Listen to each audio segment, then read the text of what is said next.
mami bati chimwera ungwendini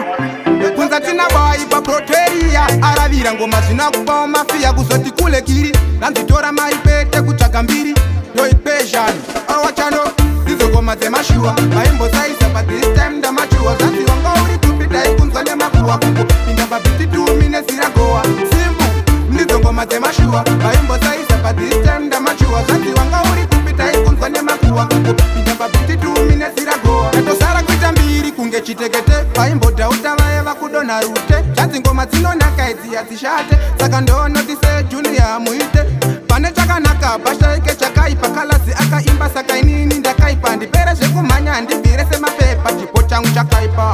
chakaipa awachano ndizo ngoma dzemashuwa vaimbosaisa but this time ndamachuwa zvanziwa ngauri kupita ikunzwa nemakuwa kungopinda pabiti 2 minutes iragowa simbu ndizo ngoma dzemashuwa vaimbosaisa but this time ndamachuwa zvanziwa ngauri kupita ikunzwa nemakuwa kungopinda pabiti 2 minutes iragowa ngoma dzangu dzinouraya semushonga wemakonzo handipere zvekumhanya setunjiwa tepaenzo ndovasiya negep ngesakare kwashinzo ngesilent kila ngoma rapinda mubhonzo kuti fei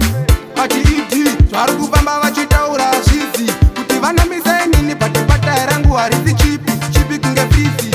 awachano ndizo ngoma dzemashuwa vaimbosaisa but this time ndamachuwa zvanziwa ngauri kupita ikunzwa nemakuwa kungopinda pabiti 2 minutes iragowa simbu ndizo ngoma dzemashuwa vaimbosaisa but this time ndamachuwa zvanziwa ngauri kupita ikunzwa nemakuwa kungopinda pabiti 2 minutes iragowa yatosara kuita mbiri kunge chitekete vaimbodhauta vaye vakudonha rute zvanzi ngoma dzinonaka idzi hadzishate saka ndonoti sejunior muite pane chakanaka bashaike chakaipa kalasi akaimba saka inini ndakaipa ndipere zvekumhanya handibvire semapepa chipo changu chakaipa